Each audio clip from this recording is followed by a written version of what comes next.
president's former lawyer, Michael Cohen, is set to testify before Congress in a marathon series of 3 separate hearings this week.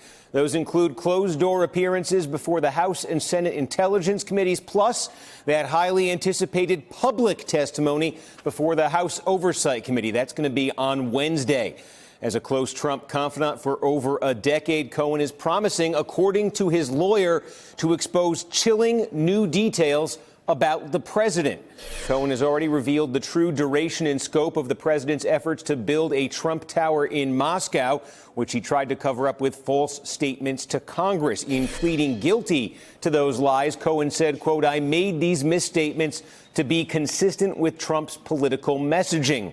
Cohen then implicated the president in what could be a felony, admitting he, quote, "acted in coordination with and at the direction of Trump in carrying out a scheme to break campaign finance laws by paying 2 women not to speak about alleged extramarital liaisons."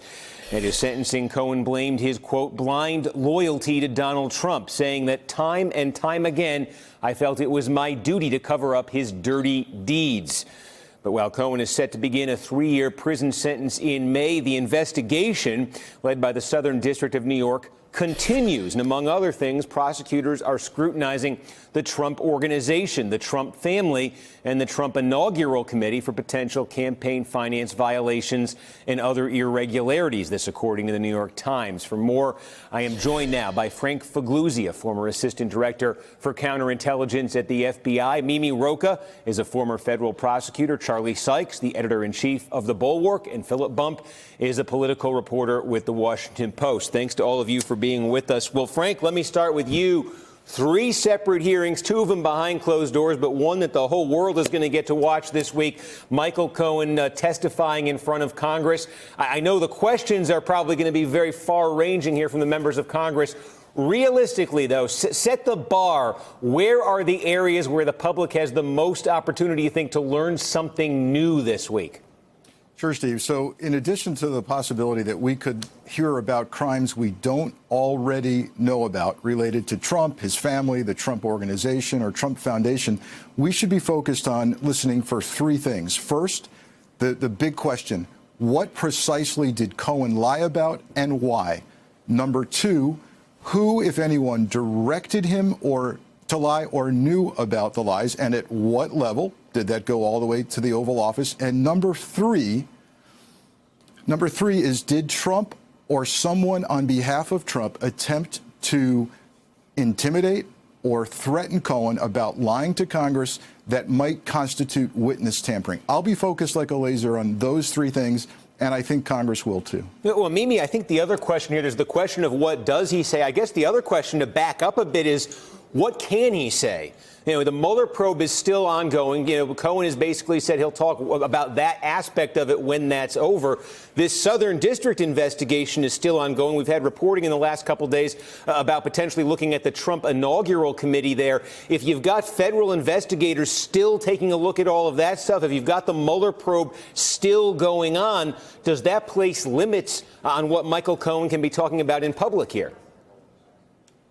Well, Steve, I think it depends who you're asking. From the prosecutor's point of view in the Southern District of New York, my guess is they probably do want to place some limits on it, because prosecutors never want information about ongoing investigations to get out into the public sphere, particularly in this kind of a setting that is, you know, it really is political. As opposed to what the Southern District is doing. And when I say political, I mean it's in the political arena. It's Congress. It's literally a political place, as opposed to the prosecutors in a U.S. attorney's office. They're just different sort of missions. So I think that probably the prosecutors want to put limits on it. I don't know what arrangements they've had, but my guess is that, you know, there's been some coordination and that there at least have been discussions about it, whether or not they've agreed on everything. But, you know, there's certainly things that Michael Cohen has already testified about, even in the Southern District under oath, not testified, but given statements under oath that I think would be fair game, because we already know about them. But it's a question of further details. Like if he says Trump directed and coordinated these payments, what does that mean? Were there conversations? Was he explicit? Was it a wink and a nod? who is executive 1 and executive 2. I mean, these are things that, which was something that was named, people named in the papers that Cohen pled guilty to. So I think there's things that he should be able to go into without harming the Southern District investigation. Just to understand the process, too, a little bit more, Mimi, just in terms of his incentives here, we know he's scheduled to begin this prison sentence in May. We know we've gone through the sentencing phase and everything. Is there still something, can he gain something just from the criminal justice standpoint in terms of his sentence, in terms of what he's facing legally? Is there still something he can actually gain from prosecutors, from the Southern District, by adhering to whatever it is they would like him to adhere to? Absolutely. He's been sentenced to 3 years in prison, in part because he did not have a cooperation agreement and get a recommendation basically for a more lenient sentence from the Southern District of New York. But post-sentencing, there are provisions in the federal rules that allow for the government to go back and say, OK, now we think he should get some credit. So I think that's an incentive for him to stick by whatever agreement he may or may not have with the Southern District about certain areas. And it's also an incentive for him to tell the truth. I mean, I hope people keep that in mind, because whatever he testifies about that is within the realm of the Southern District's investigation, they're going to know whether he is telling the truth or not. And if he lies, he's just going to be in much bigger trouble than he would have if he had never gone down this road. And Philip, I guess that's the other question here for people to be keeping an eye on as he testifies in public. The question of his credibility, somebody who lied to Congress before going back in front of Congress. You add the other piece of it here. Lanny Davis is kind of playing he was his lawyer. Now I guess he's his legal advisor. Lanny Davis is a political player, too. He's got a political axe to grind here that's pretty obvious. In terms of the credibility, is there an added threshold here that Cohen has to, if he's going to have chilling revelations here, as Lanny Davis is saying, is there an added threshold he has to meet to sort of establish it, and what would that be?